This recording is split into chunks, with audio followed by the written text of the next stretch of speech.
You promised yourself after the last one. You said never again. You meant every word. And somehow here you are again. Same pattern, different person, same exact ending as before. You are not stupid. You are not weak. You are caught in something older than your choices. This video is about what that thing is and why it keeps finding you so easily. The answer is not what most people think, and it starts long before you ever dated anyone. There is a very specific pattern here. You keep attracting people who take more than they give. They start warm, they make you feel chosen, then something shifts and you spend years chasing that warmth. You make excuses for them. You try harder. You wonder what is wrong with you. Nothing is wrong with you, but something was wired into you a very long time ago. Dr. Bessel van der Kolk at Boston University spent 30 years studying exactly this phenomenon. He found that the body remembers what the mind tries to forget. It remembers and it repeats. You are not repeating patterns because you enjoy pain. Your nervous system thinks this is safe. What feels familiar and what feels safe have merged into the same signal inside you. Toxic people feel familiar. That familiarity reads as safety. Your body says yes before your mind can object. This is not a character flaw. This is a trauma response that never got updated. The first reason goes back further than your last relationship. It goes back to your very first one. The relationship you had with your primary caregiver became your very first blueprint for what love is. If that person was inconsistent, critical, or emotionally unavailable, your system adapted around that reality. You learned that love requires effort, that you must earn it, that it always feels slightly out of reach. Dr. Sue Johnson at the University of Ottawa calls this your emotional blueprint for attachment.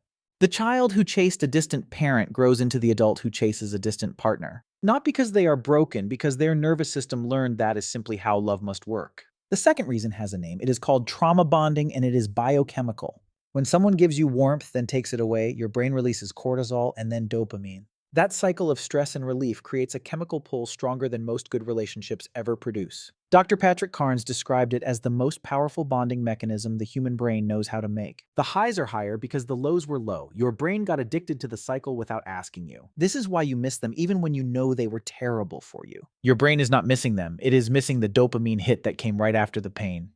The third reason is the identity you built around being the one who understands difficult people. You tell yourself you can see the good in them that no one else sees. That feels noble. It also keeps you locked in relationships where you do all the emotional work.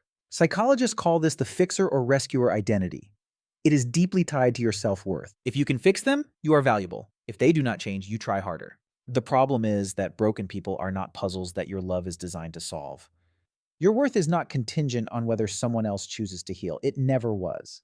The fourth reason is fear. Specifically, the fear that if you choose stability, it will feel boring. Calm relationships can feel flat when your nervous system was trained on chaos and unpredictability. Someone who texts back consistently might feel suffocating. Someone who disappears feels exciting. This is dysregulation. Dr. Judith Herman at Harvard Medical School studied how chronic trauma reshapes the baseline sense of normal. When chaos is your normal, peace feels like something is wrong, like the quiet before a disaster.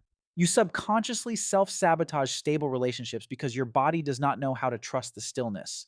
Choosing peace when you were raised in chaos is actually one of the hardest things a person can do. The fifth reason is the stories you were told about what love is supposed to look like. Every film, every song, every story, love is supposed to hurt a little, to be dramatic, to feel urgent. You were taught that fighting means passion, that jealousy means they care, that intensity means it is real. Secure love is quiet, it is consistent, it does not make a very good movie, and that confused you. You were trained, literally, by every romantic story you ever consumed to mistake instability for depth. The absence of drama felt like the absence of love. Those are not the same thing at all. Healthy love does not feel like a rescue mission. That took some people decades to understand.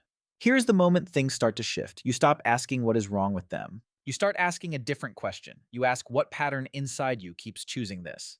That question is not self-blame. It is the first genuine act of self-awareness in the whole cycle. You cannot change who you attract until you understand what your nervous system is selecting for. The work is not to fix your type. It is to regulate what feels safe to your body. When you heal the original wound, the familiar but toxic stops feeling familiar. It starts feeling wrong. That shift is slow, but it is real, and it does not require you to become someone else. Healing starts with recognizing the pull. You feel the familiar feeling and you name it instead of following it. Therapy helps. Specifically, attachment-focused approaches that teach your nervous system a new definition of safe. You start noticing that someone reliable feels good, not boring. Someone calm feels like rest, not flatness. You give yourself permission to want love that does not hurt. That is not too much to ask. The people who once felt magnetic start to feel like what they actually are. Familiar, not compatible. You stop needing to be chosen by someone difficult in order to feel like you are worth choosing. If this resonated, the comments are open. Drop the number of whichever root cause hit closest to home. Subscribe to Psyche Sketch. New video every Tuesday, Thursday, and Saturday. See you in the next one.